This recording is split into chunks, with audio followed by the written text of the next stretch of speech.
Hello, I'm Russell Haythorne with Denver 7, and welcome to Denver Decides.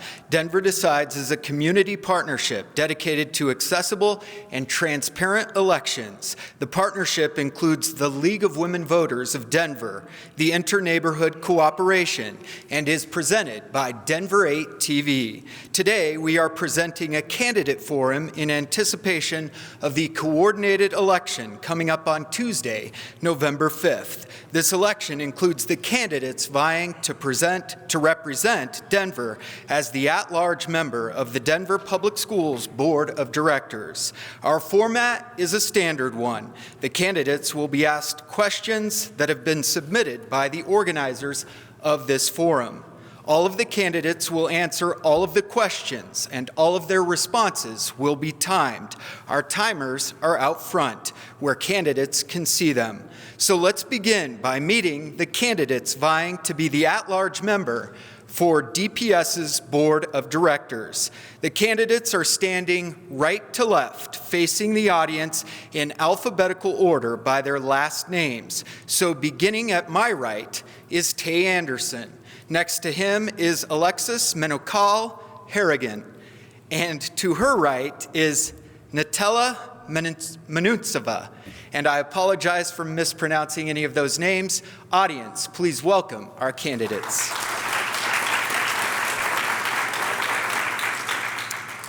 So, guys, are you ready? Let's jump right in to our questions for the candidates. You will have either 30 seconds or 1 minute for your answers. I will let you know prior to the question how much time you'll have for each answer. And again, our timers out front will show you your remaining time that you have to complete each answer. Now, our first question for the candidates, and each candidate will have 1 minute to answer this question. We will start in alphabetical order, so that's you, Tay. With Denver's diversity in mind, how will you vote in the best interests of all constituents in cases where there might be conflicting viewpoints or agendas? Tay? Thank you for the question. The way that I'm going to vote is by making sure that our community is part of our conversations, making sure we have town halls before we go to vote, but also by making sure every school board meeting is accessible to our communities. It's not fair for our voters and our constituents to have 4:30 meetings on a Thursday afternoon in downtown Denver. We need to have free childcare. We need to have transportation available for students to be able to make it, and we have to be able to move the board meeting to our communities. And I'm looking forward to making sure our communities, our students, and our educators are in the conversation and making sure that we have them have a seat at the table this November when we send one of them to the Denver School Board. Thank you, Tay. Alexis? The campaign we are building is inclusive of all. As adults, we may have different viewpoints of how best to educate our children.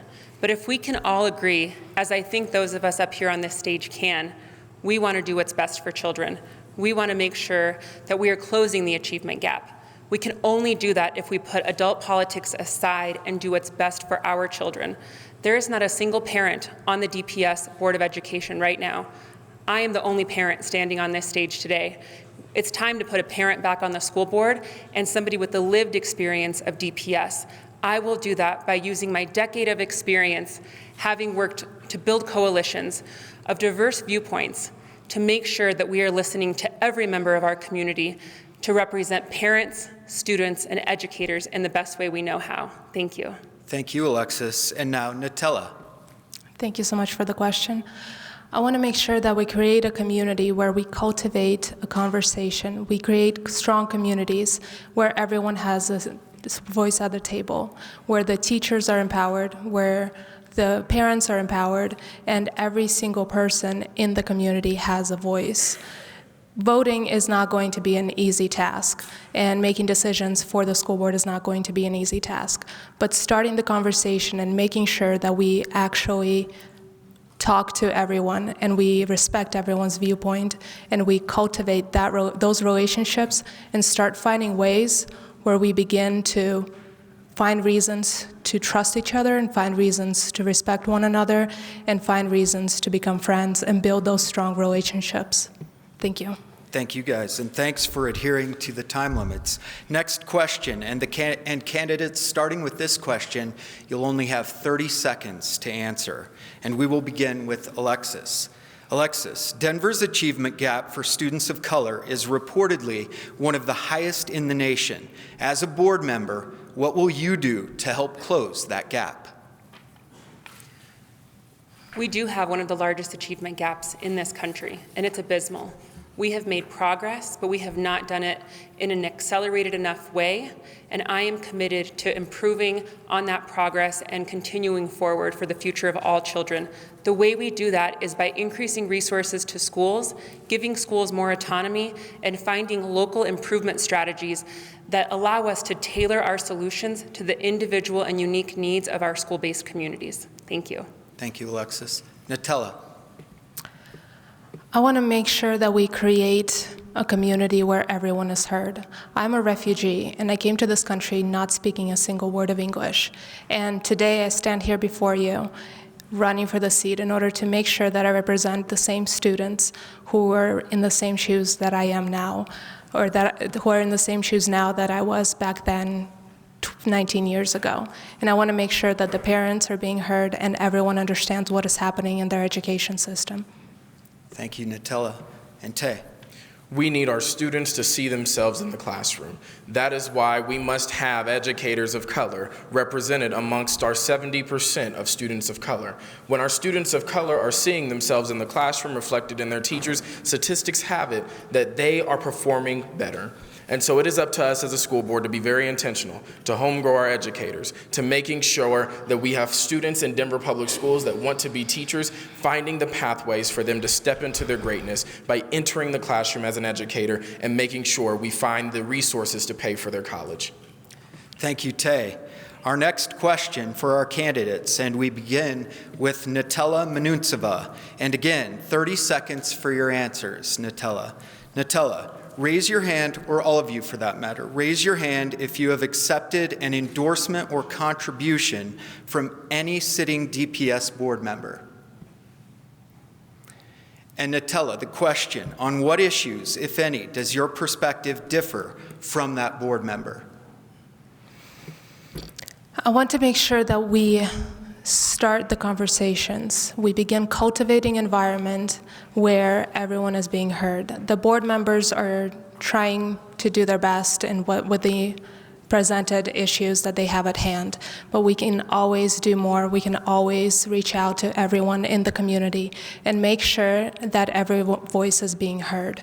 I want to make sure that every third student who does not speak English as their first language, them and their families are able to understand what is happening in the school system.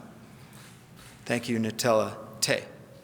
I don't believe in closing our neighborhood schools, and some members on the current Board of Education strongly do. They believe in closing our neighborhood schools and opening a robust amount of charter schools in our district. I fundamentally disagree.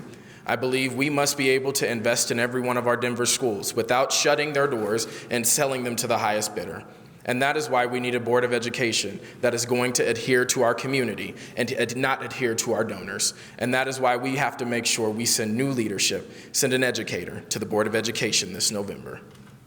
Thank you, Tay. And Alexis, you're the only one who raised her hand. I am proud to have the support of many members of the current Board of Education, because we have to have strong and bold leadership. And I believe that we have members on the board who have made difficult decisions to do what's best for our students, because students should always be first. Where we disagree, I believe, is we've often had a one-size top-down fits all approach to governing. And I believe we have to increase resources to the classrooms and allow our local communities to decide what decisions are best for their students. Thank you all. Let's continue with our questions for our at-large candidates for Denver Public Schools Board of Directors. And Tay, it's again your turn to start. Still 30 seconds for your answers.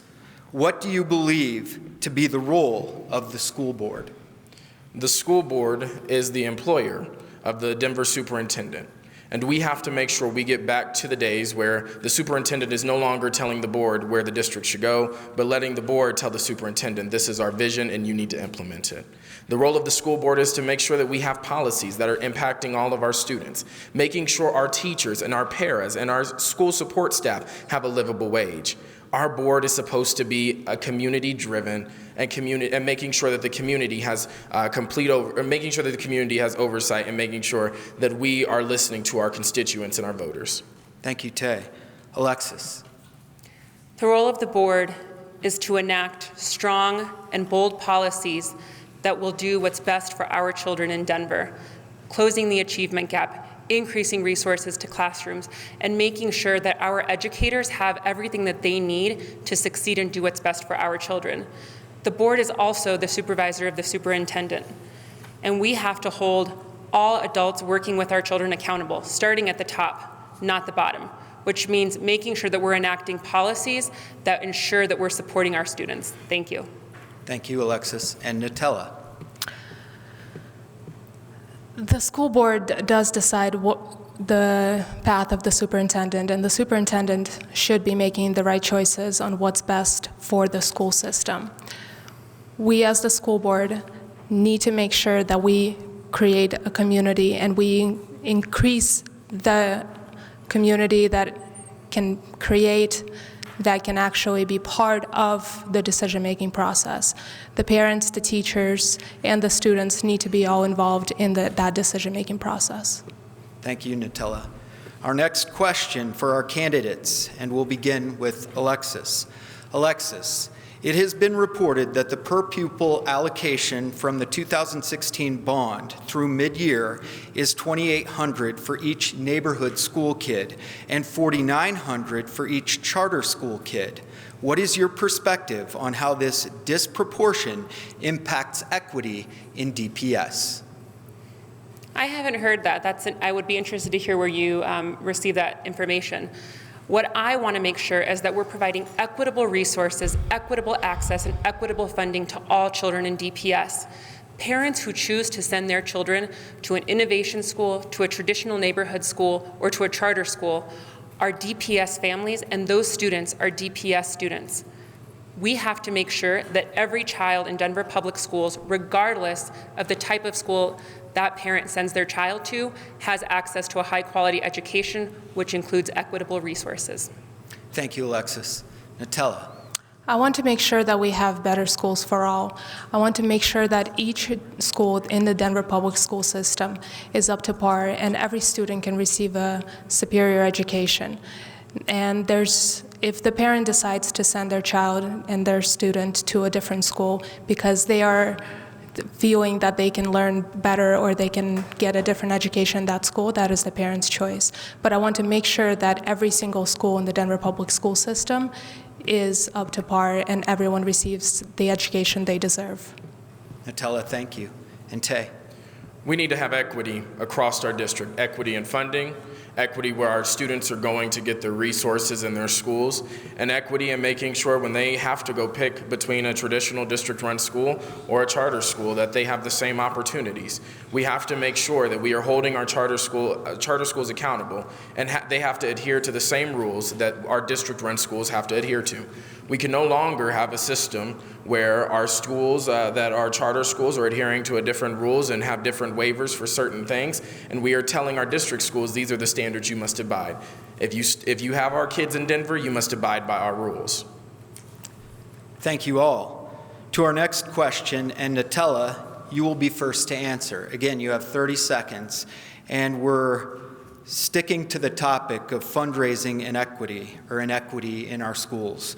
At some schools, PTA leadership fundraises hundreds of thousands of dollars for things like filtered water fountains and art teachers. Many other schools have little to no fundraising at all.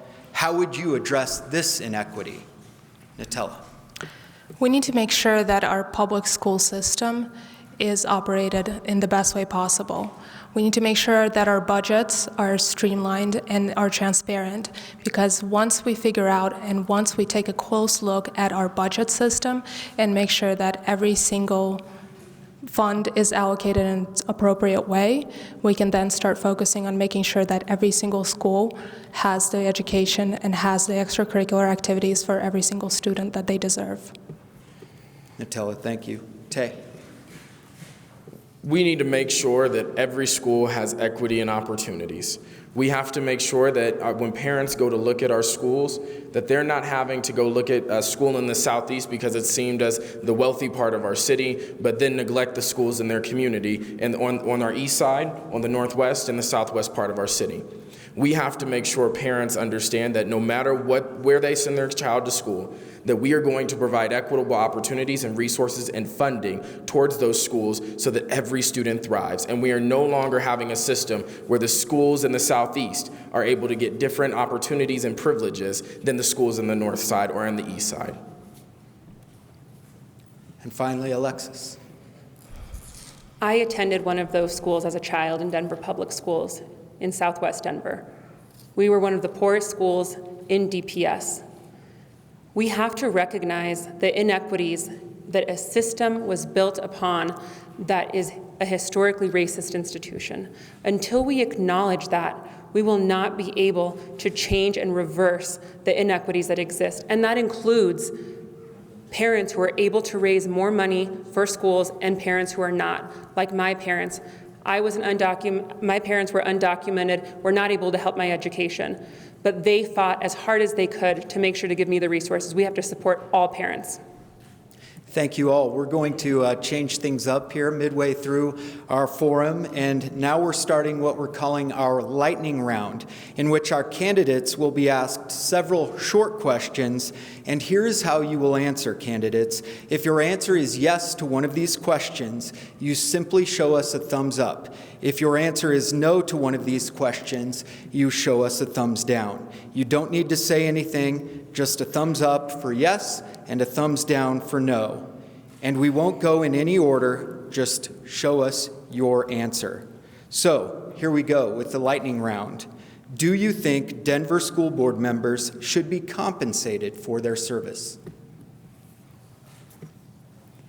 Thank you all. Do you think kids in DPS are spending too much time on standardized tests? Thank you. Based on Cora documents provided by DPS, nearly $4 million has been spent in the past 5 years on consultants and staff for the school performance framework unique to DPS. Meanwhile, the state offers a similar measurement also, and that's free. That is apparently being used by all other Colorado school districts. Do you support this continued duplicative funding? Thank you. Instead of asking taxpayers for an extra $200 million for air conditioning as part of the next bond, will you publicly advocate for a school start date after Labor Day? And we'll continue with the lightning round. Does school choice create schools that are winners and losers? Thank you.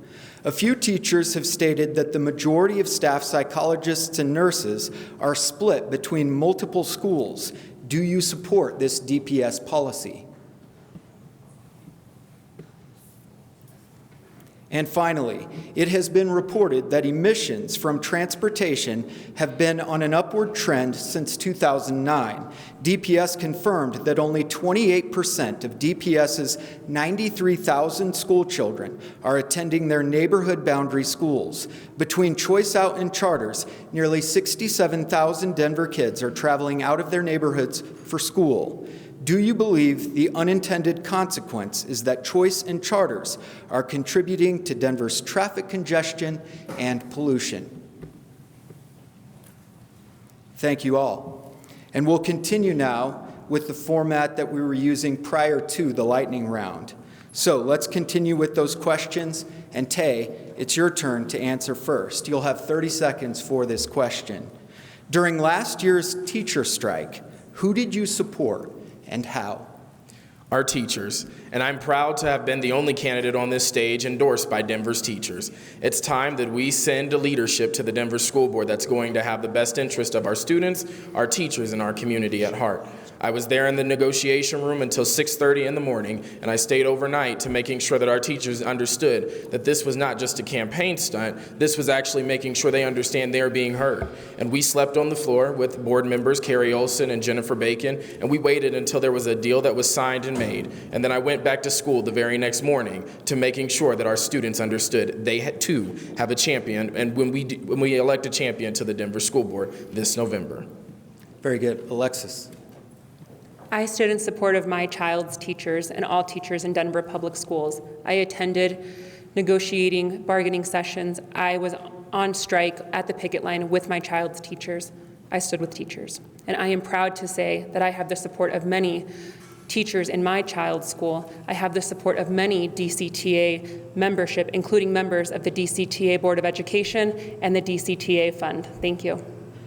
Thank you, Alexis. Nutella. The teachers, definitely. And I don't think that the teachers went on strike solely because of a low pay. I think there were so many other issues that were involved. The teachers are stretched way too thin, and they have so many hats that they have to wear. And I want to make sure that this Denver School Board, as a candidate and as a person, and when I get onto the school board, I take all those things into consideration and make sure that every single teacher and every single educator understands and has the appropriate amount of tools that they need in order to succeed and in order to make sure that they are respected in their respective fields. Thank you, Nutella. On to our next question. Based on publicly available reports through dark money, out-of-state organizations have spent nearly $900,000 for the benefit of some DPS board members. What is your perspective on the fact that this is happening in our local elections? And Alexis, we'll start with you. I don't know anything about that, but I can say that I am proud to have the support of most of my contributors being from Denver, from Colorado.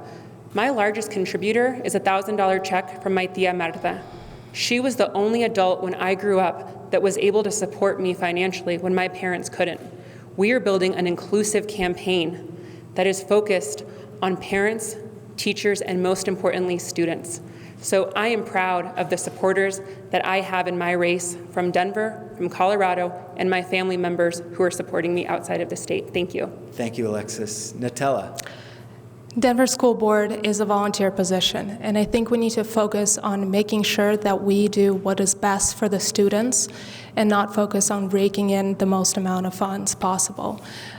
In this race alone, we, as all 9 candidates together, have raised over $250,000. For a volunteer position, I think we need to do a whole lot better, and we need to focus on putting that money back into the community and focusing on creating the community and making it stronger. Thank you, Nutella. Tay. Denver School Board members are consistently, the current trajectory of the Denver School Board, 5 out of 7, have been supported by reform entity groups. Those who lean to favor more charter schools and those who lean to favor choice, and those who consistently have led to the highest or the largest achievement gap in our nation. And those are the groups we can no longer allow to drive our elections. We need to make sure that we are funding our elections through transparent processes, and then also we have to make sure that, yes, we may not take a contribution of $100,000, but there are groups that are spending that on our behalf. Thank you all. And that brings us to the final submitted question for the candidates. And I believe Nutella will start with you, right? Many students say that lockdown drills are traumatizing. How might you handle safety preparedness differently? I think we need to educate our students in their schools, and we need to bring education and make sure that they are aware of what's happening. Perhaps not a lockdown drill is the best option, but as I went to school when I was in middle school and high school, I had those drills as well. They were not as severe as they are today in the public schools, but we need to make sure that everyone is educated and knows what is happening in their surroundings. Nutella, thank you. Tay. We have to make sure that we are listening to our students. As somebody who was a part of March for Our Lives, where we led 100,000 people strong, advocating for tighter gun laws in our state and across our country, the number one thing I heard from our students was that, yes, lockdown drills are traumatizing. However, having law enforcement officers in our buildings is additionally as traumatizing as it is to go through a lockdown drill. So we have to make sure, as we are addressing the traumatic situation of drills, that we are also addressing the way to make sure that we dismantle the school-to-prison pipeline as well. Thank you, Tay. Alexis. Lockdown drills are traumatizing to students. They're traumatizing to my kindergartner. They're traumatizing to me as a parent. They were traumatizing to me as a child growing up post-Columbine and post-9/11. We have to provide more mental health supports in our schools to support our students. Until we pass comprehensive gun legislation at the federal level and all the way down to the local level, we will still be in fear. So we need to support our students with mental health supports. Thank you all very much for your responses. You all did well. And now we have a special guest joining us. This is Kalina Kulig, and she is a member of the Denver Mayor's Youth Commission. And Kalina has a question for the candidates. And we're going to revert back to our original rotation. Tay, you will answer first. Kalina?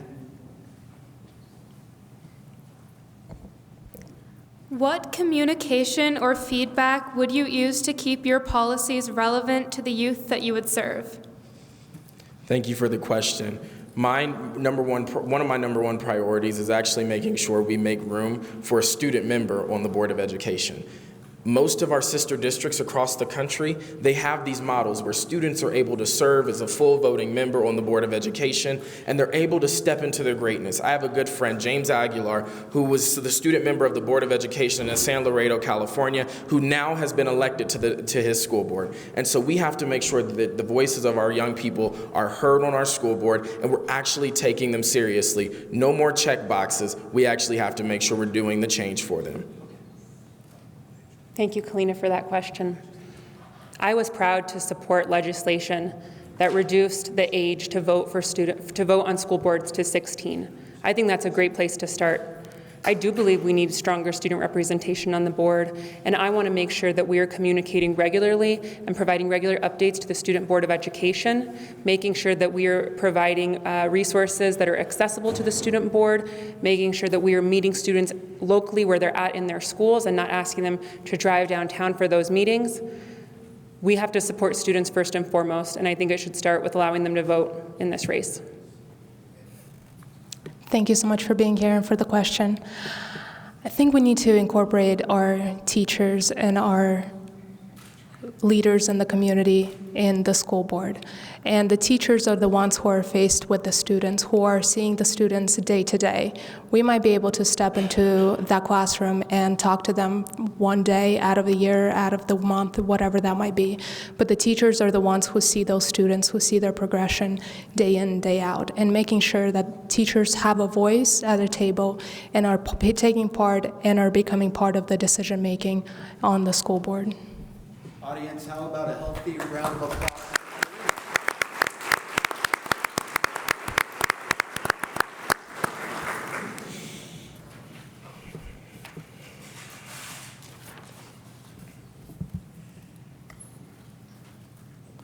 All right.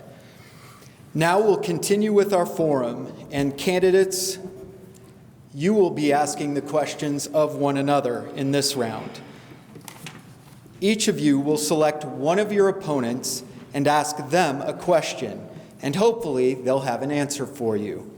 We will go in alphabetical order again. So Tay, you may ask one of your opponents a question, and if you are chosen, you have 30 seconds to respond. Tay? Thank you. Alexis, you say that we need to end the status quo and we need to change the direction of DPS. But recently, you received a contribution of $10,000 from a high-profile Republican that has given over $129,000 to individuals that are a part of the status quo and that have pushed DPS into the insurmountable debt, high achievement gaps, resegregation of our schools. And the question is do you support their ideology, and will your vote align with their goals? I don't support Republican ideologies. Just as you've mentioned before, the people who are supporting you, not the other way around. And I probably disagree with most of my Republican contributors on gun legislation, immigration reform, social justice reform.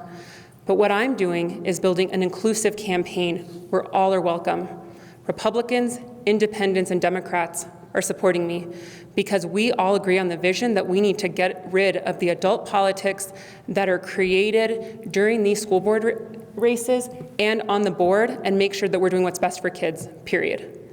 Alexis, thank you. Tay, thank you for your question. And now, Alexis, it's your turn to ask a question of one of your opponents. Thank you. And again, if you're chosen, you'll have 30 seconds.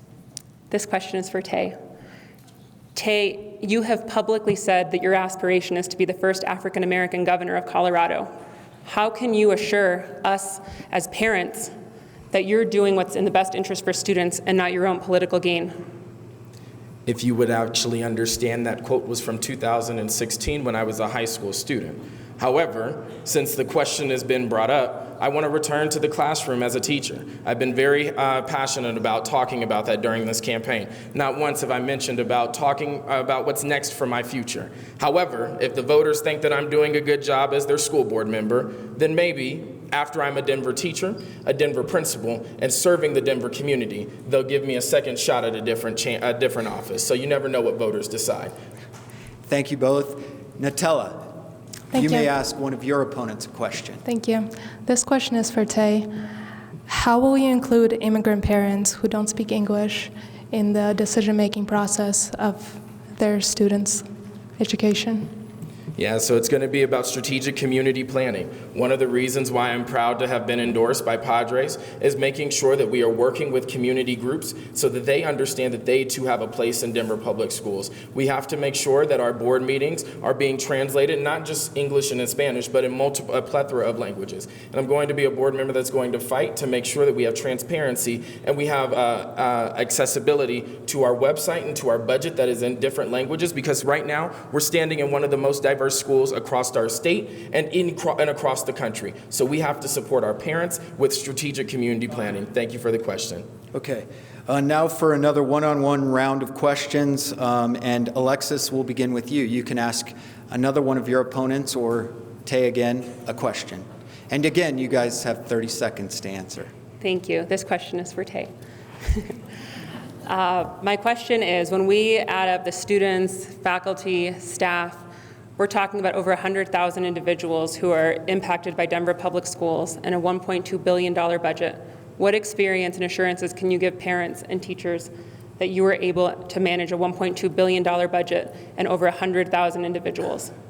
Yeah, well, right now the current Board of Education doesn't know how to handle the budget either. And so we have to make sure that we have a school board that's going to look at the budget and making sure that we are putting funding into the classroom, because right now 47% of our taxpayer dollars is making it into the classroom, when our sister districts have a plethora of percentages going into the classroom. So we actually have to make sure that we are governing in the sense of our community and of our teachers, because right now there's mismanagement of funds, and that's by the current board that's supporting you. Thanks, Tay. You're welcome. Thank you, Alexis and Tay. And Natella, you can ask one of your opponents another question if you'd like. Okay. Is it my turn? Yes. Okay, perfect. Thank you. This question is for Alexis. How will you find the funding in order to incorporate a full-time staff, mental health person onto every single school and making sure that they are there every single hour of the time that the students are in there? Where will you find the budget, and how will you approach that situation? Thank you. We have to reform our budget. That means figuring out what the community wants to make sure every single school has the resources. My child's school only has a part-time nurse. So my child's teacher has to play several roles: nurse, social worker, school psychologist, and find time to be a teacher as well. And they do it well. but we need to increase those resources. So the way we do it is by taking the budget, making sure that we're providing what's needed most in every single school, and then do a zero-based school budgeting approach backwards based on the priorities decided by the collaborative school committees. Thank you for that question, Natella. You're welcome. Thank you both. And finally, Tay, one more question of one of your opponents. Great. Alexis, you consistently speak around your experience with Governor Hickenlooper on education policy at a time where education reform was being implemented. Are we to understand that you helped implement the exact same policies that we are fighting to dismantle? No. I worked to try to increase resources to districts and schools, just like I'm doing now to support Proposition CC. We have to recognize that it is not enough to politically pander up here and say yes or no, make false promises. And we have elected people on the school board, at the governor's level, at the U.S. Senate, who are experienced leaders who know how to make difficult decisions and compromises. And I am proud of the work that I've done and every person that I've worked for. Thank you. Thank you all for those thoughtful questions. And that brings us to the end of our Q&A segments. And we now move on to closing statements. Each candidate will have 1 minute for a closing statement, and we will go in reverse alphabetical order, which means we begin with Natella. Natella, you have 1 minute for your closing statement. Thank you so much. I got into this race because as an immigrant child who moved here with absolutely no English, I received the necessary tools that I needed to succeed. And now I want to give back to my community. I want to give back to the Denver Public School system and provide a community where everyone is included and cultivate that community where the parents are empowered to be part of their children's education, where the students have the necessary tools in order to succeed, and where the teachers are given all the necessary resources in order to make sure that they are providing the best available education for their students, because every single student in the Denver Public School system deserves an amazing education and deserves a chance to be the best they can be. Natella, thank you very much. Alexis, your closing statement. As I mentioned earlier, there's not a single parent of a DPS child on the Board of Education. That has to change in this election. That's one part of my identity, being a mother of 2 amazing little boys. I'm also a first-generation Mexican-American, a Latina, a Daniels Fund scholar, and will be the first Daniels Fund scholar on this school board. I bring a decade of policy experience, having worked on progressive policies, complex issues, bringing pragmatic solutions. It's time to send a parent back to the school board. It's time to send our first Daniels Fund scholar to the school board, and it's time to send somebody with the lived experience of being a student in DPS and the solutions of an adult who has worked tirelessly for our Colorado and Denver communities my entire career. I look forward to meeting each of you, and I look forward to earning your vote this November for the Denver Public Schools Board of Education. Thank you. Thank you, Alexis. And Tay, your closing argument. Thank you. And thank you, Denver voters, and thank you, Denver Decides. This election is clear. We could either do more of the same, close neighborhood schools, expand school choice to where it hurts our communities, or we can trust our teachers. The teachers said in February that we needed more money, and the teachers are saying again in this November, we need Tay Anderson. As a Denver educator, and as the only graduate from Denver Public Schools, I understand what it means to walk through our classrooms. I understand what it means to navigate policy, and I understand what it means to walk through and be a Denver educator. It's time that we have somebody that's going to fight for school safety. It's time that we have somebody to fight for neighborhood schools. And it's time for somebody to fight for equity amongst all of our teachers, our students, and our community. This November, we will tell Denver students, especially our black males, that you too can be a Denver school board member, and I hope to earn your support this November, and you can visit our website at www.tayanderson.org. Thank you. Thank you all for being up here tonight, and thank you for caring enough about children to be up here. And audience, now it's your turn. Let's show our appreciation for our candidates.